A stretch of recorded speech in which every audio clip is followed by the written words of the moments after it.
Thornak's claws scraped against the polished marble floor of the grand hall of eternal scripts. The sound echoed through the vast chamber, making him flinch. He wished he could disappear, wished he could fold his bronze wings and vanish into nothing. But there was no escape from this moment. The Elder Council sat before him on their elevated platform, 5 ancient dragons whose scales had faded to silver and white with age. Behind them, the walls of the hall were carved with thousands of years of dragon literature, poetry, history, philosophy, the greatest works of their civilization, preserved forever in crystalline stone. Thornak had dreamed of seeing his own words on those walls since he was a hatchling. Now he knew that dream would never come true. Elder Moon Whisper, the head of the council, looked down at him with eyes that held more disappointment than anger. Somehow that made it worse. Anger he could have borne. Disappointment crushed him. Thornak of the Crystalline Archive clan, she began, her voice filling every corner of the massive hall. You have stood before this council 3 times. 3 trials. 3 failures. Thornak kept his gaze on the floor. He could feel hundreds of eyes watching him. Other dragons had gathered to witness the trials as they always did. Most were here to see the successes, to celebrate new members joining the ranks of true scribes. Instead, they were witnessing his humiliation. Your first submission, Moon Whisper continued, was a formal epic about the War of the Shattered Moon. Technically perfect. Every meter exact. Every historical detail correct. And yet... She paused. Thornak closed his eyes. And yet it read like a student's exercise. No passion. No insight. Just facts arranged in proper order. One of the other elders, a pale dragon named Cloud Reader, spoke next. Your second attempt was a philosophical treatise on the nature of time. Again, flawless in structure. You cited all the proper sources. You followed every rule of academic composition. But it said nothing new, another elder finished. Nothing true. Nothing that came from your own mind or heart. Thornak's tail curled tight around his back legs. He remembered working on that treatise for 20 years. Reading every classical text. Making sure every argument was unassailable. He had been so certain it would succeed. Your third and final submission arrived 2 months ago, Moon Whisper said. She gestured, and a holographic display appeared in the air above Thornak's head. His own words, glowing in blue light for everyone to see. It was a poem. 17 verses about honor and duty, about a warrior's sacrifice for his clan. Thornak had poured everything he knew about dragon literature into that poem. Classical metaphors. Historical references. Perfect rhyme and rhythm. Moon Whisper read the first verse aloud. Her voice was beautiful, trained over millennia. The words sounded magnificent when she spoke them. But even Thornak could hear the emptiness beneath the beauty. Tell me, Thornak, Moon Whisper said quietly. Have you ever been a warrior? No, Elder. Have you ever sacrificed anything for your clan? Thornak hesitated. I have studied hard. I have dedicated my life to. That is not what I asked. Moon Whisper's voice was gentle but firm. Have you experienced the things you write about?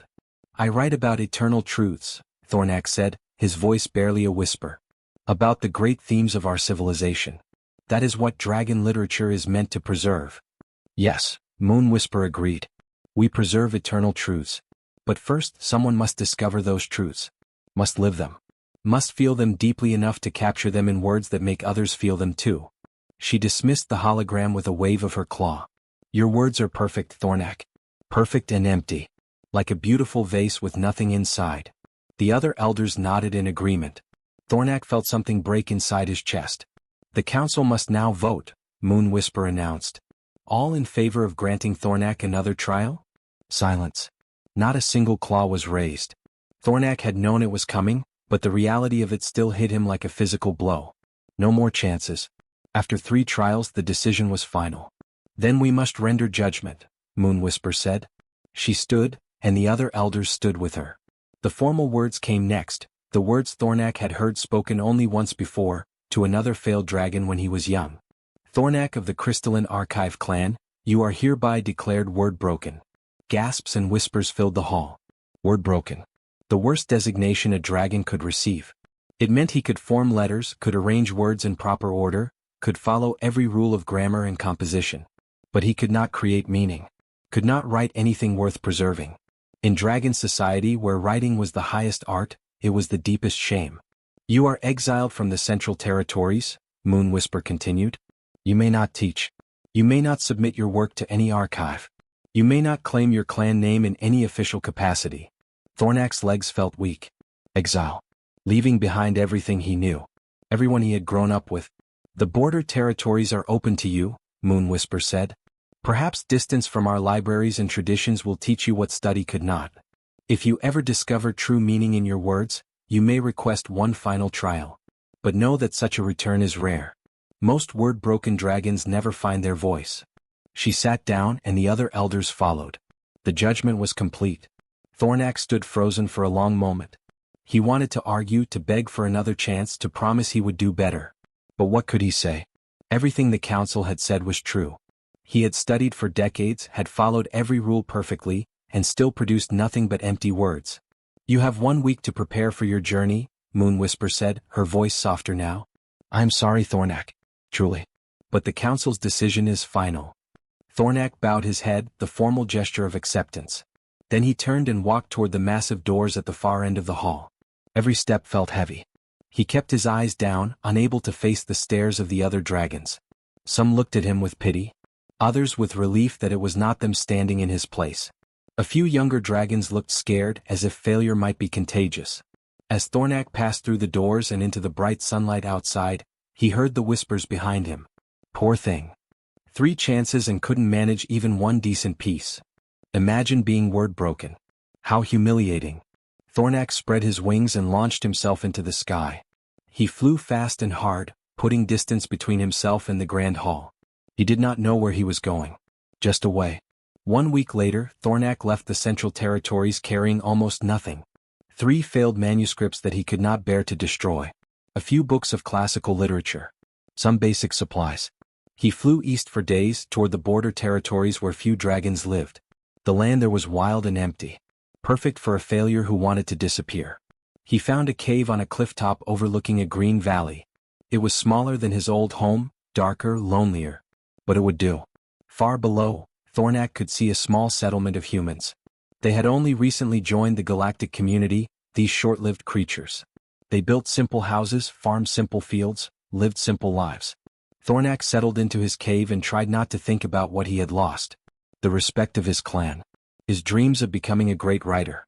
His place in dragon society. He was word-broken. Exiled. Alone. And he had no idea what to do next. The first few weeks in the border territories passed slowly for Thornak. He spent most of his time lying in his cave, staring at the stone ceiling. Sometimes he tried to write, but every attempt felt pointless. What was the purpose of writing if his words meant nothing? He watched the human settlement below without much interest. The humans were busy with their daily tasks. They worked in fields, repaired buildings, gathered in small groups to talk. Their lives seemed so simple compared to the complex society Thornak had left behind. Then one morning he noticed something different. An elderly human woman walked from the settlement into the forest. She moved slowly using a wooden walking stick. Her hair was completely white, tied back in a simple knot. She carried a worn leather bag over one shoulder. Thornak watched as she made her way to a large oak tree at the edge of the forest. The tree was old, its trunk thick and twisted. The woman sat down on a flat rock beneath its branches, opened her bag and pulled out a notebook and pen. Then she began to write. Thornak found this curious. Dragons wrote, of course. Writing was the foundation of their entire civilization. But he had not expected to see a human writing in such a deliberate way. She was not filling out forms or making lists. She was writing with focus and intention, the way a dragon scribe would. The next morning the woman returned. She sat in the same spot, under the same tree, and wrote for several hours before walking back to the settlement. The pattern continued day after day. Every morning, without fail, the old woman came to the oak tree and wrote. Thornak became fascinated. What could she possibly be writing about? Her life was so ordinary, so small. No great battles to record. No ancient history to preserve. No complex philosophy to explore. And yet she wrote with such concentration, such seriousness. After watching for a full week, Thornak could not resist any longer. His curiosity was stronger than his desire to remain hidden. One morning, as the woman settled under her tree, he spread his wings and glided down from his cave. He landed carefully, trying not to startle her. Dragons were much larger than humans and he did not want to frighten her. The woman looked up from her notebook. Her eyes were gray and calm. She studied Thornak for a moment, showing no fear at all. "Good morning," she said simply. I wondered when you would come down. Thornak was surprised. You knew I was watching? The woman smiled. Hard to miss a dragon sitting on a cliff. I am Dorothy Miller. Most people just call me Dorothy. I am Thornak, he replied. Then after a pause he added, formerly of the Crystalline Archive clan. Formerly? Dorothy raised her eyebrows. That sounds like a story. Thornak hesitated. He had not talked to anyone since his exile. Part of him wanted to keep his shame private. But another part, a part that had been silent and lonely for weeks, wanted to speak. I was exiled, he said finally. I failed the grand writing trials. 3 times. Dorothy closed her notebook and gave him her full attention. Writing trials? What are those? All dragons must pass the trials to be considered true members of society, Thornak explained. We must create a work worthy of preservation. Poetry, history, philosophy. Something meaningful enough to add to our eternal archives. And you failed? Dorothy asked. The words still stung. Yes. The council declared me word broken. I can form words correctly, follow all the rules of composition, but... He paused, the shame rising in his throat. But my writing has no meaning. No substance. It is technically perfect and completely empty. Dorothy nodded slowly as if she understood. That must be very difficult. Difficult. Thornak's voice came out sharper than he intended. It is the worst thing that can happen to a dragon. Writing is everything to us. Without it, I have no place in my society. I am sorry, Dorothy said quietly. She seemed to mean it. They sat in silence for a moment. A breeze rustled the leaves of the oak tree. Somewhere in the forest, a bird called out. May I ask what you are writing? Thornak said finally. I have watched you come here every day. Dorothy smiled. Would you like to see? She held out her notebook. Thornak carefully took it in his claws, being gentle with the fragile paper. The pages were filled with neat handwriting. He began to read. It was a story about a child learning to ride a bicycle. The child fell many times, scraped her knees, cried in frustration. But she kept trying. Eventually, she managed a few wobbly meters without falling. The story ended with the child's face shining with pride. Thornak read it twice, confused. This is about something very ordinary, he said. Yes, Dorothy agreed. Why would you write about this? It has no great importance. It will not be remembered in 100 years. It is important to the little girl, Dorothy said. And it is important to me. She's my granddaughter. That moment when she finally rode without falling, when she realized she could do something she thought was impossible. That mattered. Thornak stared at the notebook. In dragon literature, such a small moment would never be considered worthy of recording. Dragons wrote about events that shaped civilizations, ideas that lasted forever, truths that transcended individual experience. Would you like to see something I have written? Thornak asked suddenly. He was not sure why he offered. Perhaps he wanted her to understand what real writing looked like. Perhaps he wanted to prove that even his failures were more sophisticated than stories about children and bicycles. Dorothy nodded. I would like that very much. Thornak activated his portable data display, a small device he had brought from the Central Territories. A holographic screen appeared in the air, showing one of his failed trial submissions. It was his poem about honor and sacrifice. Dorothy read it carefully, her eyes moving slowly across each line. Thornak watched her face, trying to gauge her reaction. Surely she would be impressed by the complex structure, the classical references, the perfect meter. When she finished, Dorothy looked at him with those calm gray eyes. It is very well constructed, she said. Thornak felt a small surge of satisfaction. Thank you. I studied the classical forms for many years. But it is empty, Dorothy added gently. The satisfaction vanished instantly. What? There is no truth in these words, Dorothy continued. Her voice was not unkind, but she did not soften her assessment. You are writing what you think you should write, not what you actually feel or think or know. Thornak felt his scales bristle with defensive anger. I followed every rule of dragon composition. Every metaphor is drawn from approved classical sources. Rules are not enough, Dorothy interrupted. You can follow every rule perfectly and still say nothing true. Dragon writing is about eternal truths, Thornak protested. About grand themes that transcend individual experience. It is not about, he gestured at her notebook, about small personal moments. And how is that working for you? Dorothy asked quietly. The question struck him silent. How was it working? He was exiled. Declared word broken. Sitting in a cave on the edge of nowhere, completely alone. Not well, obviously. Dorothy seemed to see something change in his expression. She leaned forward slightly. Would you like to learn a different way? A human way? Thornak could not keep the skepticism from his voice. No offense, but humans have been writing for only a tiny fraction of the time dragons have. What could you possibly teach me? Maybe nothing, Dorothy admitted. But you have tried the dragon way 3 times and it has not worked. What do you have to lose by trying something different? Thornak wanted to argue.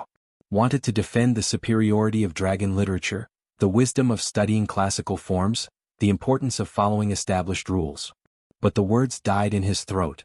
She was right. He had nothing left to lose. What would I have to do? He asked, his voice uncertain. Dorothy pulled a fresh piece of paper from her bag and handed it to him along with a pen. First lesson.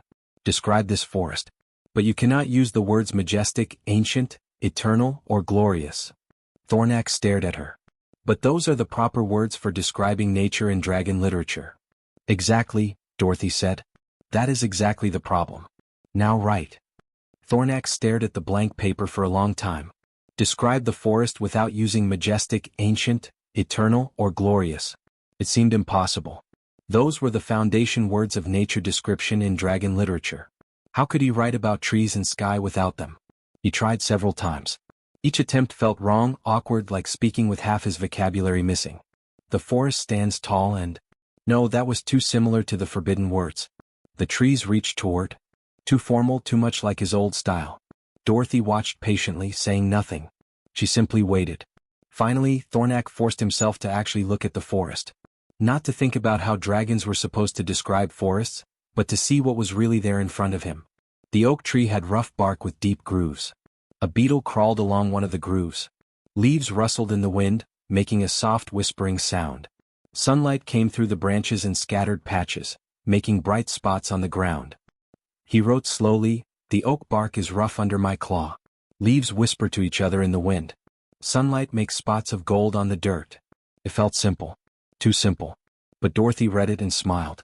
"Better," she said. "You are actually seeing now, not just remembering what you are supposed to say." "But it sounds like a child wrote it," Thornak protested.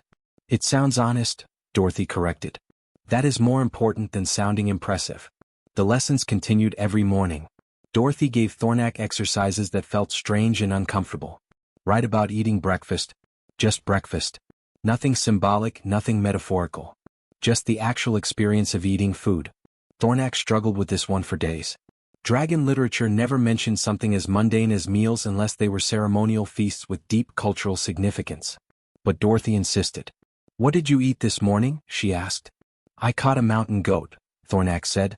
"Good. How did it taste?" Thornak had never thought about how food tasted. He ate to survive, nothing more. "It tasted like meat." Dorothy laughed. "Try harder. Close your eyes. Remember eating it." "What did you notice?" Thornak closed his eyes, feeling foolish. But he tried to remember. The goat had been tough and gamey. He had tasted the herbs the animal had been eating. The meat was still warm. He wrote these details down. It felt pointless. Who cared about the taste of one random goat? But Dorothy nodded approvingly. "You are learning to pay attention. That is the first step." Another day she gave him a different challenge. Write about a sound. Any sound. But you cannot use words like thunder, roar, or crash. "Why not?" Thornak asked. "Because those are easy words. Big words. Dragon words," Dorothy said with a gentle smile. "I want you to describe something quietly. Something small." Thornak listened to the world around him. Birds singing. Wind in the leaves. Somewhere far away, a cow making low sounds in the human settlement. He chose the simplest sound he could find. Water dripping from a leaf after the morning dew. The water drops make soft tapping sounds when they hit other leaves. Each tap is quick and light. Together they sound like tiny fingers drumming. Dorothy read it and her smile grew wider. Now you are finding your own words. Your own way of seeing. But the hardest exercise came 2 weeks into their lessons. "Write about your failure," Dorothy said. "Write about standing before the Elder Council. Write about what you felt." Thornak's whole body went rigid. "That is private. Personal. Dragons do not write about." "About what?" Dorothy interrupted. "About real feelings? About things that actually happened to you?" "About weakness," Thornak said quietly. "About shame. Dorothy's expression softened. And you think hiding that weakness makes it go away? I think writing about it preserves it forever, Thornak said. Dragon archives last millions of years. Why would I want my shame recorded for all time? Maybe you are not writing for the archives, Dorothy suggested. Maybe you are writing for yourself. To understand what happened. To process it. Thornak shook his head. Dragons write to preserve knowledge for others. Writing for oneself is selfish. Or honest, Dorothy said. She picked up her own notebook. Everything I write is for myself first. Sometimes I share it later, sometimes not. But I write to understand my own life, my own thoughts, my own heart. She handed him a piece she had written about her husband's death 10 years ago. It was raw and painful and deeply personal. Thornak read it and felt something strange in his chest. A tightness. An ache. This made me sad, he said, surprised by the emotion. Good, Dorothy replied. That means it is real. That means it is true. Now write something that makes you feel something. Thornak returned to his cave that day and tried to write about his failure. He stared at the blank page for hours. Every time he started to write honestly about his feelings, his training stopped him. This is improper. This is not suitable for preservation. This is shameful. He crumpled page after page. Finally, late at night, he stopped trying to write properly. He stopped thinking about dragon literature rules. He just wrote.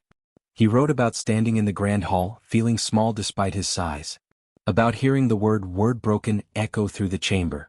About the way other dragons had stared at him with pity and relief that it was not them. He wrote about packing his few belongings and leaving the only home he had ever known. About flying for days with no destination, just away. About the loneliness of his cave, the silence that pressed down on him like weight. He wrote about watching Dorothy under her oak tree and feeling envious that she could write so easily about simple things. About wondering if he would ever find words that felt true. The words poured out, messy and unpolished. No classical structure. No approved metaphors. No formal composition. Just raw feeling. When he finished, the sun was rising. Thornak read what he had written and felt exposed, like he had removed his scales and shown his soft, vulnerable insides. He almost burned it. Almost destroyed it before anyone could see. But Dorothy had asked him to be honest. So he brought the pages to their meeting under the oak tree. His claws trembled as he handed them to her. Dorothy took the pages carefully and began to read. Thornak could not watch her face. He looked away at the forest, at the sky, at anything else. He heard her breathing change. Heard a small sound almost like a sob. When he finally dared to look at her, Dorothy's eyes were wet with tears. This is terrible, Thornak said quickly. I should not have. This is beautiful, Dorothy interrupted, her voice thick with emotion. She wiped her eyes and looked at him directly. This is the first true thing you have written. But it is about failure. About weakness. It is about being alive, Dorothy said. About being real. About actually feeling something instead of just arranging pretty words. She held the pages carefully as if they were precious. Now you are writing, Thornak. Finally, you are actually writing. Thornak felt something shift inside him. The words on those pages were not technically perfect. They broke dozens of dragon literature rules. They would never be accepted in the grand archives. But they were true. They were his. They came from something real inside him instead of from dusty classical text. What do I do now? He asked. Dorothy smiled and pulled out a fresh sheet of paper. Now you keep writing. Keep being honest. Keep looking at the real world instead of at what you think you should see. She paused, then added, and maybe stop thinking about the grand archives. Write because you have something to say, not because you want to impress some council. Thornak took the paper. His claws still trembled slightly, but not from fear anymore. From possibility. Thornak's lessons with Dorothy continued through the changing seasons. As his writing became more honest, he found himself paying attention to the world around him in ways he never had before. The human settlement below his cave was no longer just background noise. It became a source of endless fascination. He watched the blacksmith, a broad-shouldered man named Alan, work at his forge every day. Alan would heat metal until it glowed orange, then hammer it into shape with careful, deliberate strikes. Each piece took hours, sometimes days. A horseshoe, a door hinge, a cooking pot. Dorothy encouraged Thornak to write about what he observed. At first he resisted. What is interesting about a blacksmith making a horseshoe? He asked. This is ordinary work. Not worthy of recording. Everything is worthy of recording if you look closely enough, Dorothy replied. Watch how he works. Really watch. So Thornak watched. He noticed how Alan tested each piece, checking for weaknesses. How he would restart completely if something was not right even after hours of work.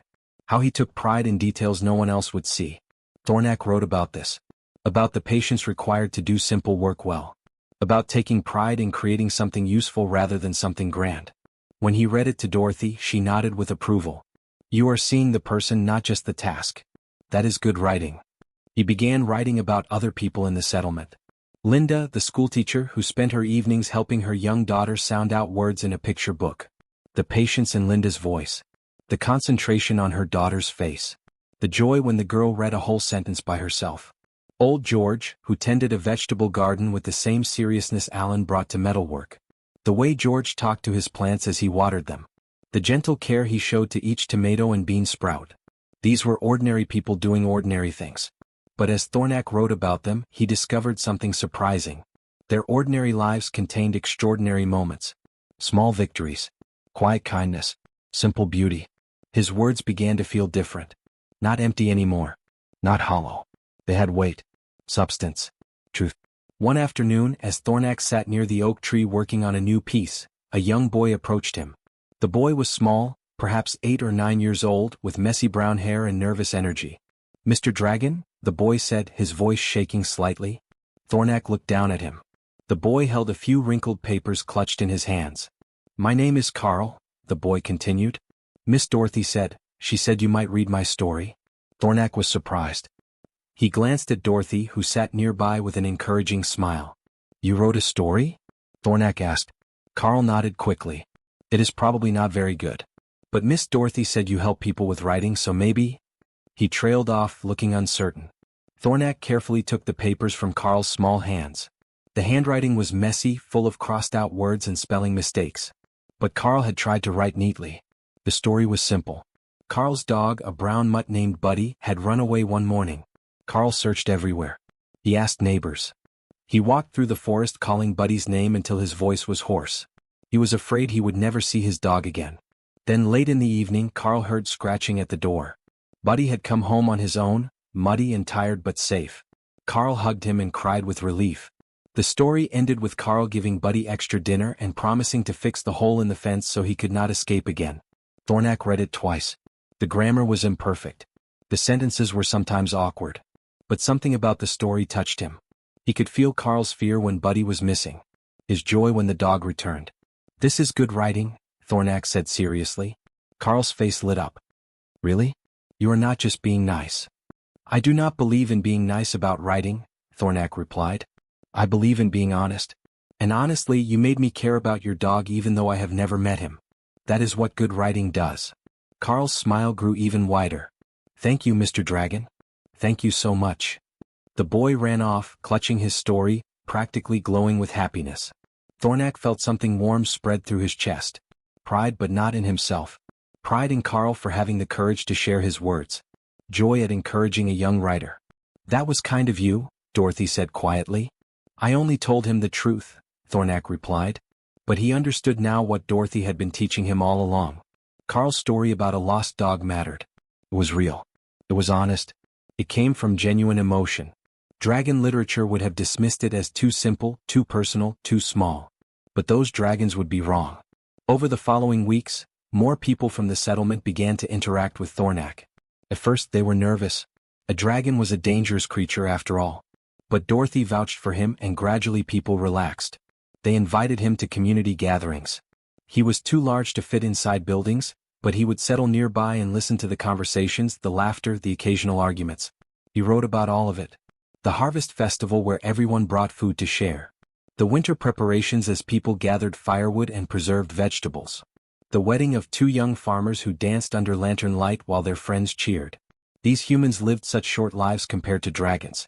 A human lifetime was barely a blink in dragon terms. Yet they filled their brief years with connection, with community, with meaning. Thornak realized something that shocked him. These humans, with their simple lives and short existence, understood something fundamental that dragons had forgotten in their pursuit of eternal preservation. Life was not about lasting forever. It was about being fully present in each moment. One evening, Dorothy found Thornak working frantically on his writing, filling page after page. You are quite productive today, she observed. I am documenting everything, Thornak explained. The settlement, the people, their daily lives. I want to preserve it all. Dorothy sat down on her usual rock. Why? The question stopped Thornak. Because these moments matter. These people matter.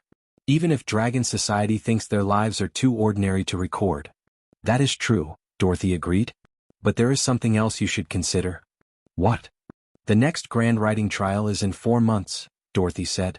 Thornak's claws froze mid-word. He had not thought about the trials in a long time. The idea sent a spike of old fear through him. I am exiled, he said. Word broken. They would never accept me back. The rules allow one final trial if you believe you have found your voice, Dorothy reminded him. Have you? Thornak looked at the pages spread around him. Stories about Alan the blacksmith. About Linda and her daughter. About Carl and his dog. About ordinary people living ordinary lives with extraordinary care and love. These stories would never be accepted, he said. Dragon literature does not value such small, personal subjects. Maybe that is exactly why they need to read them, Dorothy suggested gently. Thornak felt torn. Part of him wanted to return, to prove to the Elder Council that he had learned, that he had grown. But another part was terrified of facing them again. Of being rejected again. What if they still declare my writing worthless? He asked quietly. Dorothy smiled. Then they are wrong. But you will know the truth. You have found real words, Thornak. Words that matter. Words that are alive. Whether they recognize that or not does not change what you have accomplished. Thornak thought about Carl's joy when his story was appreciated. About the warm feeling of connection he had found in this small community. About how his writing finally felt true. I am afraid, he admitted. Of course you are, Dorothy said. But you are also ready. I can see it in your writing. Thornak looked at his teacher, this elderly human who had taught him more in a few months than he had learned in decades of formal dragon education. Will you help me prepare? He asked. Dorothy's smile was warm and proud. Every day until you leave. We will make your submission perfect. Not technically perfect. Truly perfect. Thornak worked harder than he had ever worked in his life. He sorted through everything he had written over the past months, choosing the pieces that felt most true. Stories about the settlement. Observations about human life. Reflections on what he had learned. At the center of his collection he placed a piece he had written about Dorothy herself. About an old human woman who saw potential in a failed dragon. Who taught him to look at the world with honest eyes instead of through the lens of ancient rules. Dorothy read every piece carefully, offering gentle suggestions. Not changing his words, just helping him see where he could be clearer, more specific, more true. This is strong work, she said one morning, her voice filled with pride. The council would be fools not to recognize it. They were fools before, Thornak reminded her. 3 times. You were different then, Dorothy said. You were trying to write like someone else. Now you write like yourself. 3 weeks before the trial date, Dorothy did not come to the oak tree. Thornak waited all morning, growing increasingly worried. Dorothy had never missed a day in all the months they had worked together. Finally he flew down to the settlement. He found a crowd gathered outside Dorothy's small house. Alan the blacksmith stood at the door, his face grim. When he saw Thornak approach, he stepped forward. She collapsed this morning, Alan said quietly. Susan the doctor is with her now. Thornak's hearts felt like they had stopped beating. Will she recover? Alan's expression gave him the answer before the words came. Susan says her heart is giving out. At her age there is nothing to be done. How long? Thornak asked, though he dreaded the answer. Days. Maybe a week. Alan put a hand on Thornak's scaled foreleg, a gesture of comfort. I am sorry. Thornak carefully positioned himself outside Dorothy's window. The house was too small for him to enter, but he could see inside. Dorothy lay in her bed, looking frail and tired. Susan sat beside her, checking her pulse. Dorothy's eyes opened when she sensed Thornak's presence. She smiled weakly. There you are, she said, her voice barely above a whisper. I was worried you would miss our lesson. Dorothy, you must rest, Thornak said, his voice tight with emotion. I have been resting all morning. Very boring. Dorothy tried to sit up, but Susan gently pushed her back down. Tell me about your manuscript. Is it ready? That does not matter now, Thornak said. You need to focus on getting better. Dorothy laughed, which turned into a cough. Thornak, I am 87 years old. My heart is worn out. I am not getting better. The words hit him like a physical blow. He had known humans lived short lives, but Dorothy had seemed so strong, so constant. Like the oak tree she sat under. The idea of her dying felt impossible. "Then I will not go to the trial," Thornak declared. "I will stay here with you." "You will do no such thing," Dorothy said, her voice suddenly firm despite her weakness. "You have worked too hard. Come too far. You are going to that trial. How can I leave you like this?" "Like what? Dying?" Dorothy's eyes were kind but direct. "Everyone dies, Thornak. I have lived a good long life. I have children and grandchildren. I have written thousands of pages. And in my final months, I got to help a lost writer find his voice. That is a beautiful way to end my story." Thornak felt wetness on his scales. He was crying, something he had not done since he was a hatchling. "You are my teacher. My friend. I cannot lose you." "You will not lose me," Dorothy said gently. "My body will stop working, yes. But everything I taught you, everything we shared, that stays with you. That is what writing does, remember? It preserves what matters." Over the next week, Thornak visited Dorothy every day. She grew weaker, slept more, but when she was awake they talked. About writing. About life. About the courage it takes to be vulnerable on the page. "Promise me something," Dorothy said 2 days before Thornak's scheduled departure. "Anything. When you stand before that council, do not be afraid. Do not apologize for your work. You have written truth. That is all any writer can do." "What if they reject it again?" Thornak asked. "Then they reject it," Dorothy said. "But you will know you wrote something real. Something honest. Something that mattered to you and to the people whose stories you told. That is success, Thornak. Not their approval." The day before Thornak was to leave, the entire settlement gathered. They had prepared a send-off celebration, though the mood was bittersweet with Dorothy so ill. Carl brought Thornak a drawing he had made. It showed a dragon sitting under an oak tree writing in a notebook. "For good luck," Carl said, handing it over carefully. Alan presented a metal case he had forged. "To protect your manuscript during the flight," he explained. "Cannot have your words getting damaged." Linda and her daughter had copied out one of Dorothy's favorite quotes onto a piece of decorated paper. "Write the truth and the truth will set you free." Thornak was overwhelmed by their kindness. These humans barely knew him, yet they supported him as if he were part of their community. Because he was part of their community now, he realized. These months in exile had not been punishment. They had been a gift. Dorothy managed to come to her doorway, supported by Susan. She looked pale and exhausted, but her eyes were bright. "Make me proud," she said. "But more importantly, make yourself proud." "I will try," Thornak promised. "That is all anyone can do." Thornak left at dawn, his manuscript secured in Alan's metal case. The flight to the Grand Hall took 3 days. With each passing mile, his nervousness grew.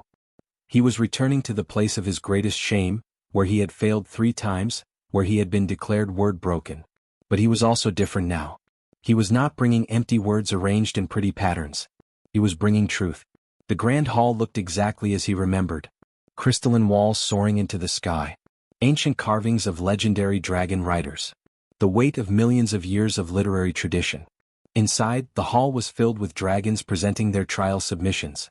Thornak heard fragments as he waited his turn. Epic poems about galactic wars. Philosophical treatises on the nature of consciousness. Historical chronicles of vanished civilizations. All impressive. All grand. All following the traditional forms perfectly. Then the attendant called his name. Thornak, formerly of the Crystalline Archive clan. The whisper started immediately. Dragons turned to look at him. He heard the words clearly. Word broken. The exile. Failed 3 times already. What is he doing back? Thornak walked to the presentation platform, his claws clicking on marble. Elder Moon Whisper sat in her same position, looking down at him with the same expression of cold judgment. "You return," she said. "Was not a question." "I request my final trial, as is my right under dragon law," Thornak replied, keeping his voice steady. "Very well. Present your work." Thornak opened the metal case. Inside were his pages, written on simple human paper with human ink. No holographic displays. No fancy presentation. Just words. He looked out at the assembled dragons. Hundreds of them all watching him. All expecting him to fail again. Then he thought of Dorothy, lying in her bed back at the settlement. Of Carl's joy when his story was appreciated. Of Alan's careful craftsmanship. Of all the small, true, important moments he had learned to see. He began to read. His voice was quiet at first, uncertain. But as he read about Dorothy teaching him under the oak tree, about Carl and his lost dog, about the blacksmith's patient work and the teacher's gentle encouragement, his voice grew stronger. He was not reading to impress these dragons. He was sharing truth, honoring the humans who had taught him what words were really for. The hall was absolutely silent as he read. Thornak could not tell if they were moved or merely shocked by how different his work was from traditional dragon literature. When he finished, he carefully closed his manuscript and waited for judgment. The silence in the grand hall stretched out like a vast empty space. Thornak stood on the platform, his manuscript closed, waiting. Every dragon in the chamber seemed frozen, processing what they had just heard. Finally, Elder Moonwhisper stirred. Her expression was unreadable. "This is highly irregular," she began, her voice formal and cold. "Dragon literature has established standards, grand themes, eternal truths. What you have presented is..." She paused, searching for words. "Stories about ordinary beings living ordinary lives. A lost dog. A blacksmith making horseshoes. An old woman teaching under a tree." "Yes, Elder," Thornak said quietly. "That is exactly what I have presented." "It violates every principle of our literary tradition," another council member said sharply. "Personal moments. Emotional vulnerability. Focus on short-lived beings whose lives mean nothing in the grand scope of time." Thornak felt his old shame trying to rise up. But then he remembered Dorothy's words. "Do not apologize for your work. You have written truth." "With respect, Elder," Thornak said, "those lives meant something to me. They taught me what centuries of studying classical forms could not. They showed me that meaning lives in moments, not just in monuments." "Unacceptable," the elders snapped. "We should reject this immediately and..." I was moved. Every head turned toward the voice. It came from the far end of the council platform. Elder Stonewing, the oldest dragon in the chamber, was standing. She rarely spoke during trials. Some said she had not spoken in decades. Her scales were pure white with age. Her eyes were clouded. But her voice, when she spoke, was clear and strong. "I have lived for 12,000 years, Stonewing said. I have read every work in our archives. Epic poems that span galaxies. Histories that chronicle the rise and fall of 1,000 civilizations. Philosophy that explores the deepest questions of existence." She paused, and Thornak saw something impossible. Tears were rolling down her ancient face. "And in all those millennia, in all those millions of words, I have never read anything that made me feel what this simple story about a lost dog made me feel." Gasps rippled through the hall. Dragons did not cry. Especially not elders. Especially not during formal trials. "This dragon," Stonewing continued, gesturing at Thornak, "has done something we have forgotten how to do. He has written about life as it is actually lived. About connection. About small moments of joy and fear and love. About truth that exists not in grand abstractions but in the beating hearts of living beings." "But Elder Stonewing," Moonwhisper protested, "surely you cannot suggest that we abandon our entire literary tradition for..." "I suggest nothing of the sort," Stonewing interrupted. "Our tradition has value. But it has become hollow. We preserve eternal truths, yes. But we have stopped discovering new ones. We have stopped feeling. We write to be remembered, not to connect." She looked directly at Thornak. This young dragon was declared word-broken. Cast out. Humiliated. And in his exile he learned what we could not teach him. That words are not just for preservation. They are for understanding. For empathy. For bridging the distance between one heart and another. "This is too revolutionary," another elder said nervously. "If we accept this work, it will change everything about how we..." "Good," Stonewing said firmly. "Perhaps it is time for change." The council erupted into fierce debate.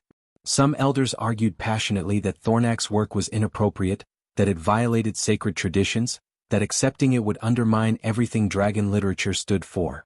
Others defended it just as passionately. They spoke of being moved, of seeing the world differently, of recognizing truth in Thornak's simple, honest words. The argument lasted for hours. Thornak stood silently, exhausted and overwhelmed. Whatever happened now, he had done what Dorothy asked. He had shared his truth. He had not apologized. Finally, as the sun began to set, Elder Moonwhisper raised her wing for silence. "The council has reached a decision," she announced. Her voice was different now. Less cold.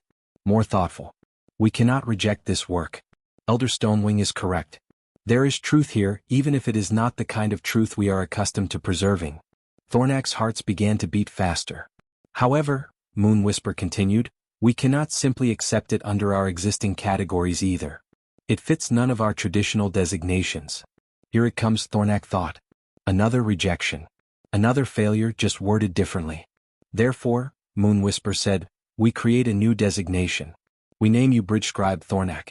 One who writes between cultures. One who finds truth in places we have overlooked. One who connects rather than merely preserves. The words took a moment to register. Then Thornak understood. He had passed. After 3 failures. After exile. After being declared word broken. He had finally passed the grand writing trial. Several dragons approached him afterward, asking questions about his methods, about Dorothy, about human literature. Some were curious. Some were skeptical. But they were listening. Thornak barely heard them. He had only one thought in his mind. Dorothy. He thanked the council hastily, gathered his manuscript, and launched himself into the air. The flight back to the settlement normally took 3 days. Thornak pushed himself harder than ever before, flying through the night without rest. He reached the settlement in 2 days, exhausted and desperate. He found the community gathered outside Dorothy's house. When they saw him approaching, several people came forward. Susan the doctor, Alan the blacksmith, Linda the teacher. Their faces told him what he feared. Is she? Thornak could not finish the question. She is still with us, Susan said gently. But barely. She has been asking for you. Thornak moved to Dorothy's window as quickly but carefully as he could. She lay in her bed, looking impossibly small and fragile. Her breathing was shallow. Her skin was pale. But when she heard him, her eyes opened. Did you? She whispered. Did you go? I went, Thornak said, his voice breaking. I passed Dorothy. They created a new category for me. Bridge Scribe. Dorothy's face lit up with pure joy. I knew it. I knew you would. You were right about everything, Thornak said. About honesty. About truth. About writing what matters instead of what impresses. You changed my life, Dorothy. You saved me. No, Dorothy said softly. You saved yourself. I just showed you where to look. Her breathing became more labored. Susan stepped forward, checking her pulse, her expression grave. I am tired now, Dorothy whispered. So tired. Then rest, Thornak said gently. I am here. You can rest. Dorothy smiled. Her eyes closed. Her breathing slowed, became peaceful. And then, quietly, gently, she was gone. Thornak stayed by her window until dawn, grieving for his teacher, his friend, the human who had seen value in a failed dragon when no one else could. The settlement held a memorial service 3 days later. Nearly everyone came. They shared stories about Dorothy. Her kindness. Her wisdom. Her patience. Her love of words. Thornak spoke too. He talked about how Dorothy had taught him to see the world honestly. How she had given him the greatest gift anyone could give a writer, the courage to tell the truth. In the months that followed, Thornak made a decision. He would honor Dorothy's memory in the way that mattered most. He used his new status as Bridge Scribe to establish something unprecedented in dragon society. A library dedicated to preserving human stories. Not just the grand histories or important documents, but the small personal stories. The everyday moments. The truths that traditional archives overlooked. He named it the Dorothy Miller Archive. The building stood at the edge of the settlement, designed so both dragons and humans could access it. The shelves held journals from farmers, stories from children, recipes passed down through families, letters between friends, poems about ordinary life. Everything dragon literature had always dismissed as too small to matter. Young dragons began arriving to study with Thornak. Some came out of curiosity. Others came because they, too, had struggled with traditional dragon writing and wanted to learn a different way. Thornak taught them as Dorothy had taught him. To observe honestly. To write from genuine feeling. To find meaning in moments both grand and small. To connect with readers instead of just impressing them. One morning, a young dragon named Whisper arrived for her first lesson. She was nervous, uncertain, convinced she would never be a good writer. Thornak smiled, remembering another dragon who had felt exactly the same way. He led her to a bench near the settlement, where they could watch the humans going about their daily lives. Alan working at his forge. Carl playing with Buddy. Linda teaching her students. Tell me what you see, Thornak said gently. I see ordinary people doing ordinary things, Whisper replied. Nothing worth writing about. Look closer, Thornak encouraged. What do you actually see? Not what you think you should see. What is really there? Whisper looked again, this time with more attention. Slowly, carefully, she began to describe what she observed. The concentration on Alan's face. The joy in Carl's laugh. The patience in Linda's voice. Her words were simple. Uncertain. But honest. Good, Thornak said. That is how you begin. Now keep looking. Keep writing. Keep telling the truth. Above his teaching desk hung a worn notebook.